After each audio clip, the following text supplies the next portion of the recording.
di sini. Siapa tahu nanti kalian dapat suami pendeta atau istri pendeta atau majelis atau apa, iya kan? Tuhan pakai dengan banyak cara untuk kita boleh memuliakan namanya. Amin. Ya, saya mau perkenalkan diri. Perkenalkan, nama saya Ulina Pardede. Pardede itu asli orang Batak. Tahu Batak? Dari Sumatera Utara, dari kota Medan. Kalau pernah dengar kota Medan, siapa orang kalau tahu orang Batak ya berarti sudah tahu asalnya di mana, ya toh. Nah, saya ibu dari 2 anak, ya. Satu sudah satu kelas SMA, satu SMA, dan satunya lagi kelas 5 SD, ya. Dan suami saya adalah beliau Bapak Aldi Atmorjo. Beliau dari Solo. Solo, tahu di mana Solo? Di Jawa Tengah. Iya, Jawa Tengah, ya. Beliau berasal dari Solo. Jadi satu dari Medan, satu dari Solo, dipersatukan Tuhan di Kupang. Iya, karena kita menikah di sini ya, saudara, di kota Kupang, kota kasih tercinta, ya. Puji Tuhan.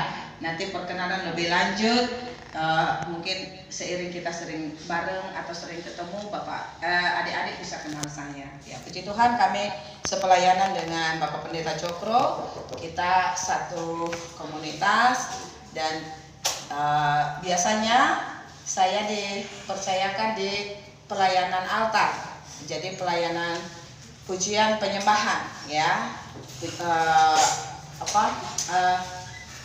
ibadah pujian penyembahan seperti yang tadi Nona lakukan. Itu biasanya saya dengan Ko Cokro itu pasti bergantian, ya. Puji Tuhan. Tapi kalau hari ini Tuhan izinkan saya bisa sharing kebenaran firman Tuhan di tengah-tengah adik-adik.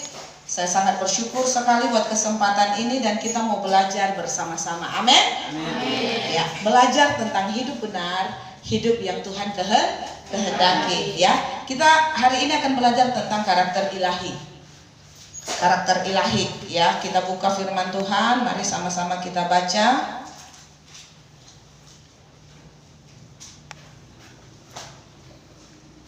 Di 1 Samuel 2 ayat 11 sampai 26. 1 Samuel 2 ayat 11 sampai 26. Nanti mulai dari barisan ini, kakak siapa yang main gitar ini? Boy ya namanya ya. Kak Boy, dimulai dari ayat 11 dan selanjutnya bergilir ya. Kita baca sama-sama. Kita baca satu-satu ayat satu orang. 1 Samuel 2 ayat 11 sampai 26.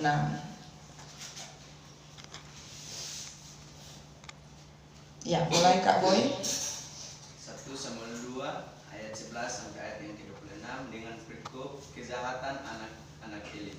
Lalu pulanglah Elkana ke Ramah, tetapi anak itu menjadi pelayan Tuhan di bawah pengawasan iman Eli. Adapun anak-anak lelaki Eli adalah orang-orang dursila, mereka tidak mengindahkan Tuhan ataupun batas hak para imam tersebut terhadap bangsa itu. Setiap kali seseorang mempersembahkan korban sembelihan, sementara daging itu dimasak, datanglah bujang imam membawa garpu bergigi 3 di tangannya. Dan ditujukannya ke dalam bencana atau ke dalam kuali atau ke dalam belanga atau ke dalam kayu. Segala yang tarik dengan garpu, segala yang ditarik dengan garpu itu ke atas, diambil imam itu untuk dirinya sendiri. Demikianlah mereka memperlakukan semua orang Israel yang datang ke sana ke Silo. Bahkan sebelum lemaknya dibakar, bujang imam itu datang, lalu berkata kepada orang yang mempersembahkan korban itu, berikanlah daging kepada imam untuk dipanggang, sebab ia tidak mau menerima daripadamu daging yang tidak dimasak. Daging yang dimasak hanya yang mentah saja. Apabila orang itu menjawabnya, bukankah lemak itu harus dibakar dahulu, kemudian barulah diambil? bagimu sesuka hatimu. Maka berkatalah ia kepada orang itu, sekarang juga harus kau berikan, kalau tidak aku akan mengambilnya dengan sangat kekerasan. Dengan demikian sangat besarlah dosa kedua orang muda itu di hadapan Tuhan, sebab mereka memandang rendah korban untuk Tuhan. Adapun Samuel menjadi pelayan di hadapan Tuhan yang masih anak-anak, yang tubuhnya berlilitkan baju efod dari kain linen. Setiap tahun ibunya membuatkan dia jubah kecil dan membawa jubah itu kepadanya. Apabila ia bersama-sama suaminya pergi mempersembahkan korban sembelihan tahunan. Lalu Eli memberkati Elkana dari istrinya, katanya, Tuhan kiranya memberkati keturunan kepadamu dari perempuan ini, pengantin yang telah diserahkannya kepada Tuhan. Sesudah itu pulanglah mereka ke tempat kediaman, Baik di hadapan Tuhan maupun di hadapan manusia. Oke. Dari kisah ini sudah tahu ya, ini kisah Samuel. Samuel itu diserahkan kepada Allah ya melalui Imam Eli. Ayahnya siapa? Ayahnya Samuel. Ini apa? Pelajaran sekolah minggu nih. Siapa? Iya, Elkana. Ibunya? Hana. Iya, harus tahu. Karena Samuel ini contoh teladan ya. Dia bisa dijadikan teladan dari kisah-kisah Alkitab yang ada. Salah satu dia seorang muda yang bisa menjadi teladan. Nah, dia memiliki karakter ilahi, dia memiliki hati Allah, hati Bapa ya. Nah, ada satu kisah seperti ini adik-adik. Di sebuah negara, di satu kota besar ya, ada seorang gadis buta yang masih muda ya, sekitar umur belasan tahun, mungkin sekitar 17 atau 18 tahun. Nah, gadis ini hidup dengan kemiskinan, hidup dengan jerih payah, dengan berjualan apel ya. Kalau di luar negeri kan apel itu buah yang paling paling banyak disukai. Jadi dia jualan itu di pinggir jalan atau di tengah-tengah keramaian seperti itu dengan satu gerobak. Tapi dia buta ya. Jadi satu hari ada serombongan orang berpakaian rapi, bersih ya, sepertinya orang-orang ini akan mengikuti sesuatu. Nah, orang-orang ini terkesan terburu-buru seperti itu. Jadi dari satu orang terdengar teriakan, ayo cepat kita nanti ketinggalan pesawat gitu. Nah, mereka sedang berlarian nih, ada yang pegang koper, ada yang pegang ini tas ransel. Nah, tanpa sadar salah satu dari mereka menyenggol gerobaknya si gadis buta tadi. Maka semua apel biru berjatuhan. Dari sekian banyak orang yang lalu lalang, kota itu sangat besar dan banyak orang. Adik-adik pasti tahu ya, gambaran luar negeri itu kan orang-orang kan rame tuh lalu lalang gitu ya. Nah, orang-orang yang berseliweran di situ, lewat di situ, sudah dengar ini nona menangis, sudah ada satu pun yang tolong. Ya. Tapi salah satu dari rombongan tadi, rombongan yang ternyata mereka mau kejar pesawat. Nah, si rombongan yang sudah berpakaian rapi, necis, bagus itu, salah satu dari mereka langsung berhenti. Temannya bilang, sudah itu apel busuk aja yuk. Temannya yang lain bilang, kasih tinggal peduli amat lu, kok dia justru lihat. Ada yang bilang begitu, temannya bilang begitu. Sudah nanti kau terlambat. Tapi si pria satu ini bilang, sampaikan maaf saya kepada mereka, saya pasti terlambat, saya akan ikut pesawat berikutnya. Silahkan teman-teman pergi duluan, saya akan di sini. Apa yang dia lakukan? Dia taruh kopernya, lalu dia pungut satu-satu itu apel yang berserakan di antara orang-orang yang lewat itu. Nah, habis itu dia temui si gadis ini, dia katakan kepada gadis itu, saya minta maaf atas kelalaian kami, atas kekurangan dan kelemahan kami. Teman-teman saya sudah pergi, mereka tidak minta maaf. Izinkan saya yang minta maaf atas nama mereka.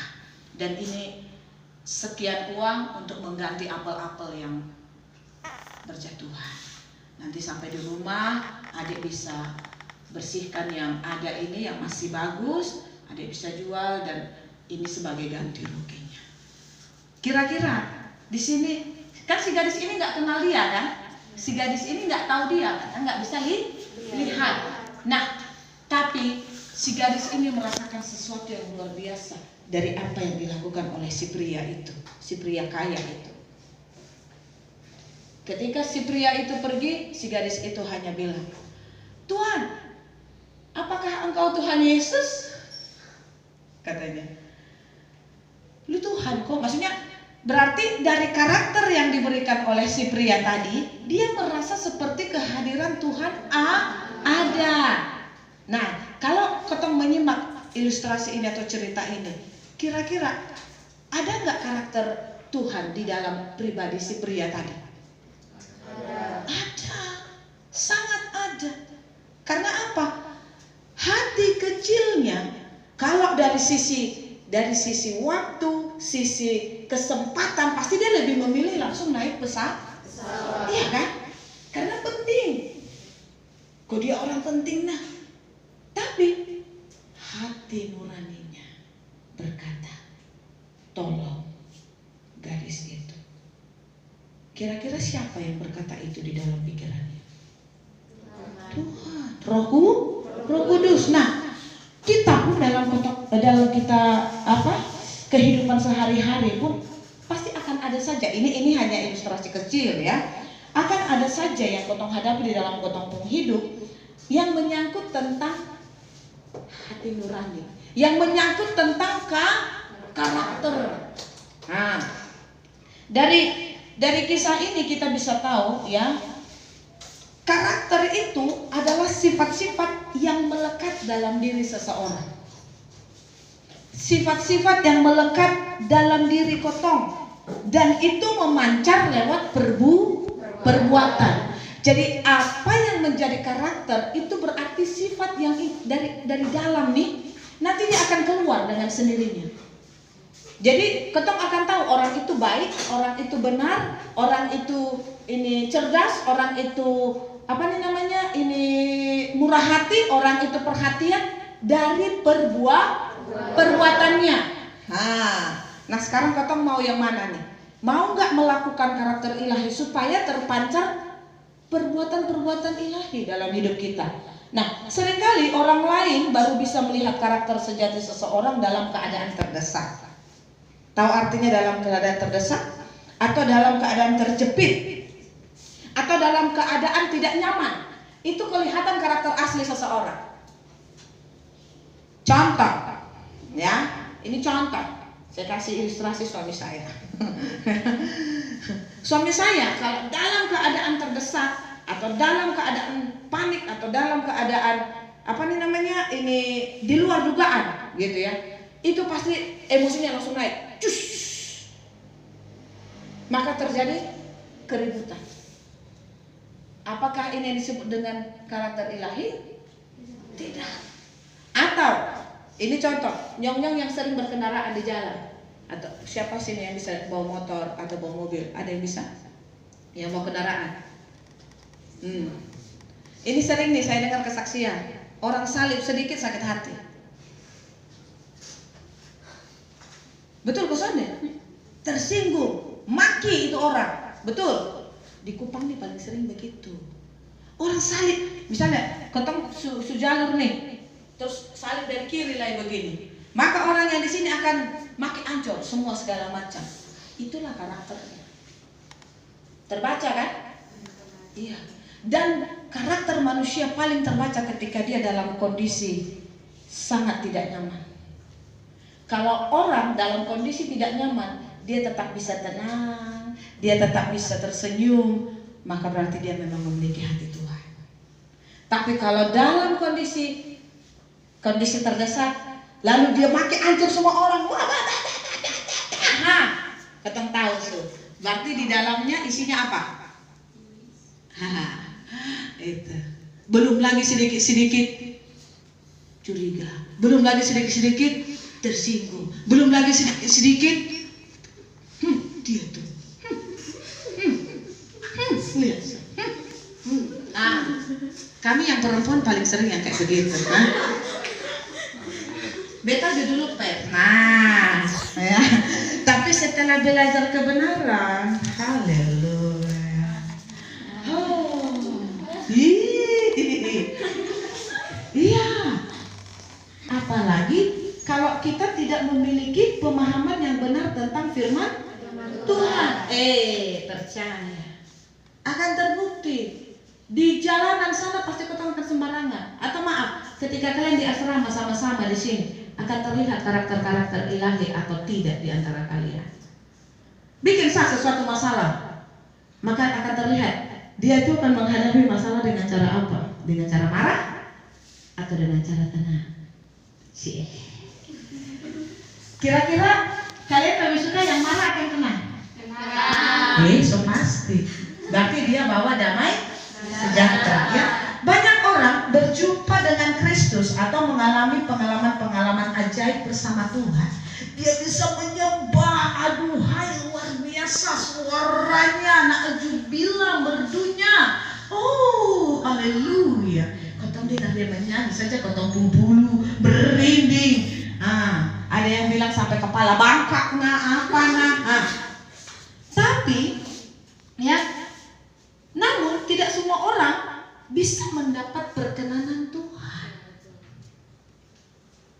Belum tentu orang yang seperti itu pun berkenan di hadapan Tuhan. Bagaimana kau tahu berkenan atau tidak? Kita manusia, kita hanya bisa melakukan. Selebihnya adalah pekerjaan Roh Kudus. Kalau hidupnya, polanya setiap hari memancarkan kemuliaan Tuhan seperti Yesus, karakter Tuhan Yesus yang dia miliki, itulah yang berkenan di hadapan Tuhan. Ya. Nah, sebagai pengikut Kristus kita mengikuti teladan, satu-satunya teladan hidup kita yaitu Tuhan Yesus, ya. Jadi selama Tuhan ada di dunia, berapa lama Tuhan melayani atau berapa lama Tuhan hidup di dunia sebagai manusia? 33. Harus tahu, ini pelajaran sekolah minggu ini. Waduh, adik-adikku. 33,5 tahun. Sampai akhirnya Tuhan Yesus mati, kan? Nah, selama Tuhan ada di dunia, dia melayani, dia melakukan bagiannya sebagai anak Allah.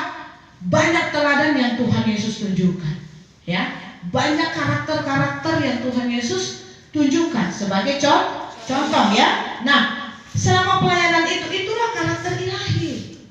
Apa yang dilakukan oleh Tuhan selama menjadi manusia, karakter-karakter, sikap-sikap, sifat-sifatnya Tuhan Yesus, itulah yang harus kutong teladan. Itu yang disebut dengan karakter ilahi. Karakter ilahi yang tidak hanya mendatangkan perkenanan dari Tuhan dan manusia untuk hidup kita, namun juga memampukan kita untuk menjadi terang dan garam dunia. Matius 5 ayat 13-14. Coba dibuka. Jadi karakter ilahi itu yang akan memampukan kotong menjadi garam dan terang dunia. Jadi garam dan terang. Kalau sudah ada garam, makanan enak pesan deh. Siapa pecinta suka makan apa? Maksudnya apa? Deta ya? Apa tuh namanya tuh? Deta kok? Siapa yang suka tuh? Enak kan? Nah, apalagi kalau ketopung hidup kayak begitu, jadi garam. Terus terang. Nah, ini kasih mati di lampu.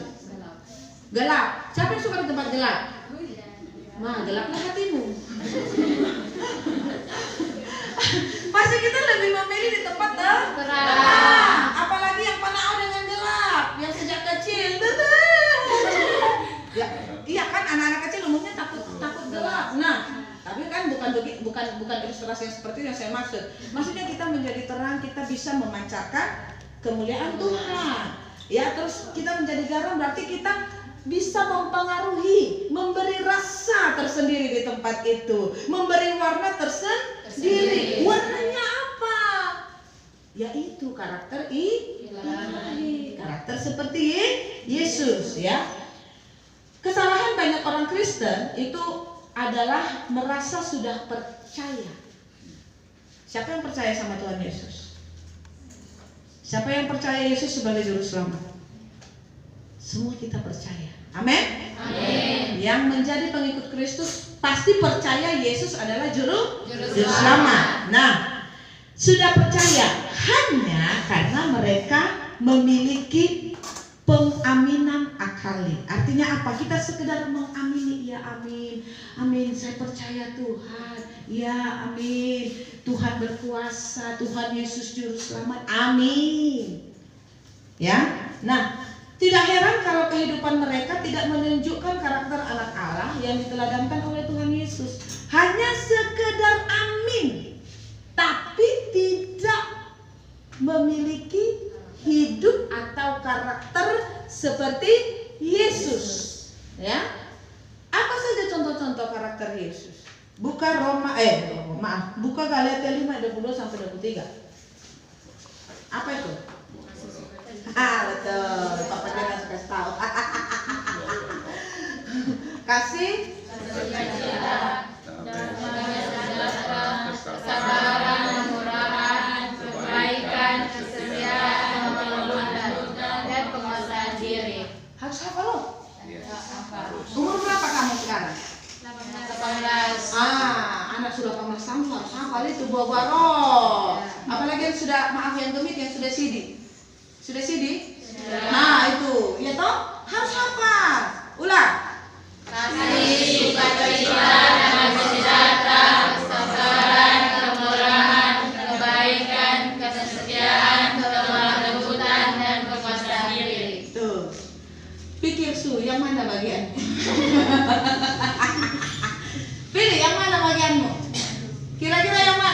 Ada yang bisa tentukan? Beta kayaknya di sini, beta di kebaikan. Betul kosong deh. Dirimu baik. Baik sama orang yang baik dengan petang. Tiba itu orang musuh kota, itu orang ini gosip kota. Apakah dirimu tetap baik? Tidak. Berarti baru bisa. Sama sah. Iya dong. Firman Tuhan bilang apa? Musuh pun kita harus kasih. Murah hati. Siapa murah hati di sini? Murah hati. Misalnya kawan sisa punya ini apa? Ini odol kata punya odol setengah. Terus ini kawan yang lain odolnya sudah habis. Masihkah engkau rela memberikan odolmu dibagikan kepada semuanya? Yakin? 100%. Tulus. Haleluya. Mereka murah hati ternyata. Dasar ini. Bagus nih. Kalau itu benar kayak begitu.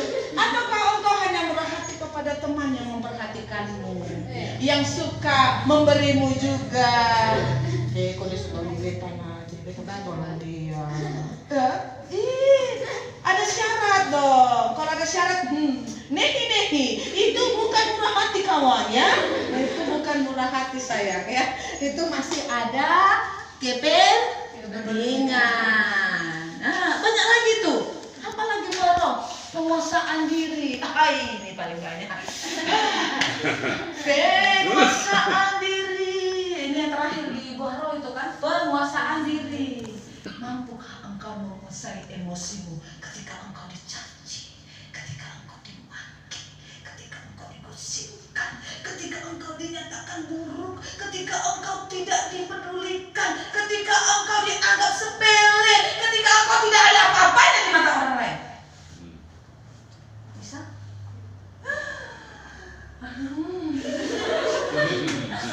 Paling dia kira biasa. Tunggu nanti.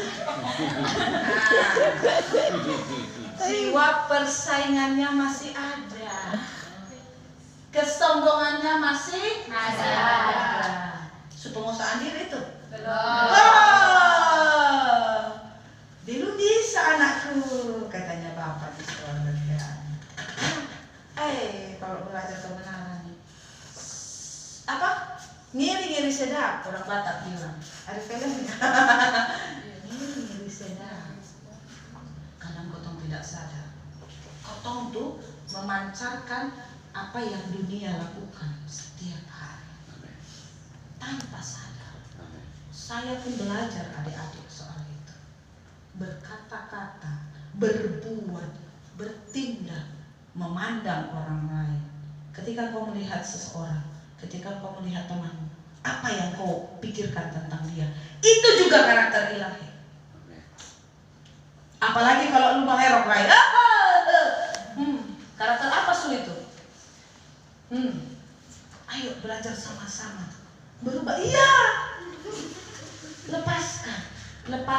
lepaskan supaya kamu memiliki hati yang murni, hati yang Tuhan kehendaki. Sulit memang, tapi kalau kau mau belajar dan mau dibentuk, terlebih mau berdoa, nggak ada yang tidak mungkin. Makanya pengikut Kristus itu harus hidup kudus, tidak bercacat celah. Ayo kayak muda-muda ini.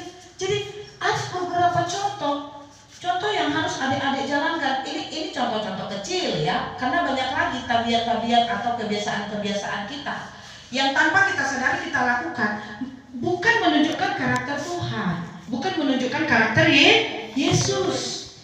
Nah, mari kita belajar sama-sama. Roma 8:29, satu orang baca.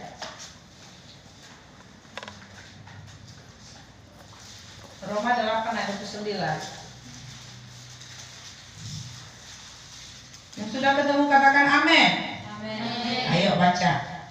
Sebab semua orang yang dipilihnya dari semula, mereka juga ditentukannya dari semula untuk menjadi serupa dengan gambaran anaknya, supaya ia, anaknya itu, menjadi yang sulung di antara banyak saudara. Serupa. Kalau engkau mengidolakan seseorang, nih contoh nih, biasanya cewek-cewek zaman now itu sukanya garis-garis Korea, betul kesan deh.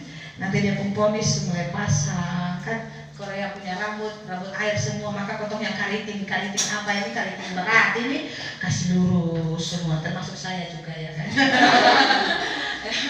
Tapi tidak ini supaya rapi ya. Bukan karena saya cinta Korea, bukan, supaya rapi ya.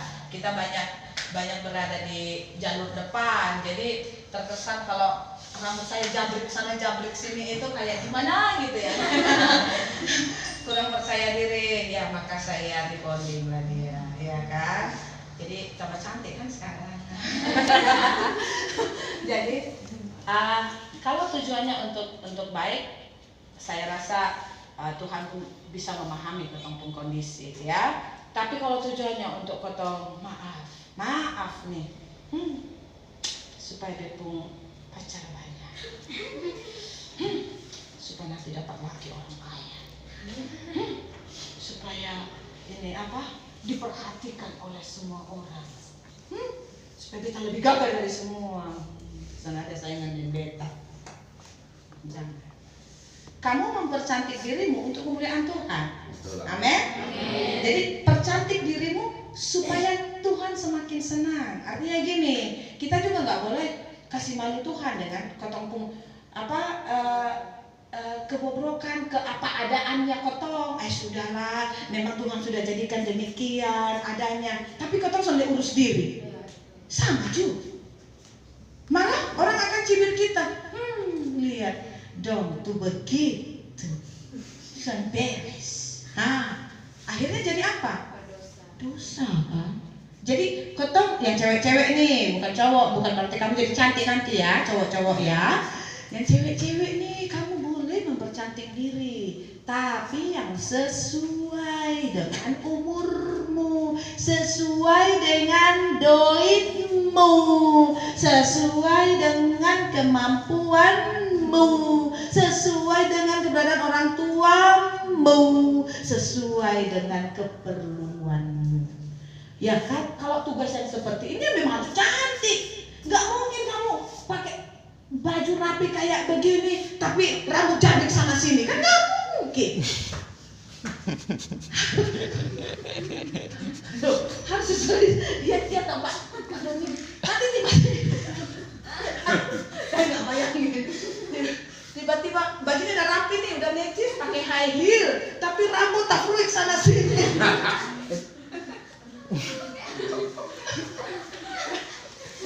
Kira-kira orang di bandara sana akan datang minta tolong nggak sama kamu? Nih, pasti Basili. Aduh, jangan dekat dia. Aduh, kenapa dia itu? Gitu. Gila baru. Tapi kalau kamu rapi, manis, wangi lagi. Iya toh? Jadi kebersihan itu juga pancaran dari iman. Orang bersih, rapi, manis tuh pancaran dari imannya juga ya. Nah, kamu akan kelihatan bagus, indah, maka orang akan suka. Tapi kalau dalam hatimu saja damai sejahtera tidak ada, tidak bersyukur dengan kasih karunia Tuhan, kau tidak urus dirimu sendiri, mukamu juga mutu. Muka apa itu ya namanya? Muka apa yang? Hah? Bukan seram, bukan muka itu tuh. Jutek, muka jutek, soalnya ada senyum. Ini ketemu orang loh, di sini kalian sekolah di sini ini pasti harus butuh muka yang aduh, ini rambut keriting hitam manis dia tetap akan cantik sekali kalau senyumnya lebar, betul? Nah, orang yang suka senyum itu hatinya pasti penuh damai sejahtera. Orang yang susah senyum itu pasti, betulan itu paling sering muka keram, ya. Makanya saya bilang, Mbak, hadirkanlah damai sejahtera di hatimu supaya senyummu lebar. Sekarang, tapi memang raut wajahnya beliau sudah begitu, ya. Dan saya menyukai dia juga karena begitu. Ya. Jadi, saya bilang pancarkan tuh kemuliaan Tuhan lewat wajahmu, lewat sukacitamu, lewat hatimu, maka itu yang keluar. Ketika ada kemuliaan Tuhan dalam dirimu, kau menjaga kekudusan hidupmu, kemuliaan itu akan terpancar lewat apapun yang kamu ini. Caramu menghormati Tuhan, caramu menghormati sesama terpancar dari karaktermu. Amin. Amin. Kamu mau menunjukkan karakter Tuhan dalam hidupmu? Hidupi firman Tuhan. Hidupi. Contohi yang Tuhan Yesus lakukan. Murah hati dengan tulus. Jangan ada kepentingan. Sabar. Siapa di sini orang sabar?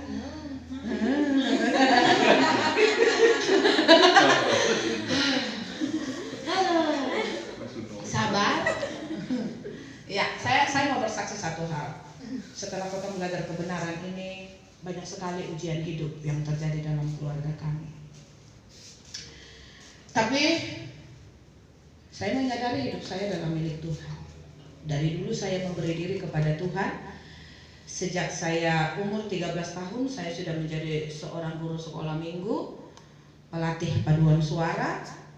Sampai akhirnya semakin dewasa Tuhan izinkan sampai memiliki jabatan tertinggi ketua sinode tingkat pemuda di kami gereja Batak, ya. Nah, popularitas saya sudah punya, jiwa kepemimpinan saya sudah punya, tapi hati yang mau menyembah, roh yang hidup saya belum punya waktu itu.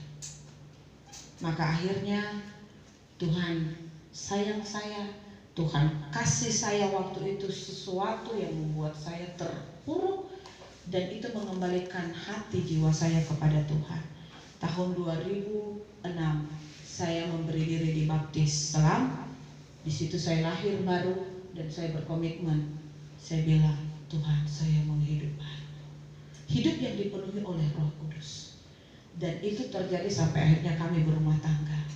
Tapi yang namanya pengikut Tuhan, iblis selalu datang, bergerak dan tidak akan membiarkan. Yang paling fatal tahun lalu, Ko Jokro juga mengalami hal yang sama. Saya dan suami mengalami goncangan besar. Tapi saya bisa bilang kepada suami saya, kita diam dan berdoa. Maka itu masalah berlalu begitu saja. Sampai suami saya sudah dilapor ke polisi itu. Tapi akhirnya tidak ada kelanjutan. Saya nggak tahu, mungkin itu caranya Tuhan. Tapi yang saya dan suami komitmen lakukan adalah karakter itu harus terpancar. Maka orang yang menyakiti kami saat itu, kami sudah minta maaf karena dianggap kami bersalah. Padahal kami ini nggak tahu kesalahan kami apa. Waktu itu kami bingung kesalahan kami apa. Tapi supaya damai sejahtera hadir, kita datang minta maaf, selesaikan semua. Tuhan Yesus, supaya hidupmu nanti, ingat kita mempersiapkan hidup kita tidak di sini ya. Hidup kita nanti setelah kita mati, itu hidup yang selama-lamanya. Kau mau siapkan di mana? Di neraka atau di surga? Pilihannya hanya dua, neraka atau surga. Sekarang, dari sekarang persiapkan. Dari kau muda, kau mau kemana? Dari sekarang. Jadi berubahlah. Firman Tuhan, berubahlah oleh pembaruan budimu. Berubahlah dari sekarang. Pola-pola yang lama tinggalkan. Ya. Kesaksian saya terdekat. Hari Senin kemarin saya baru operasi steril. Nih belahnya. Senin.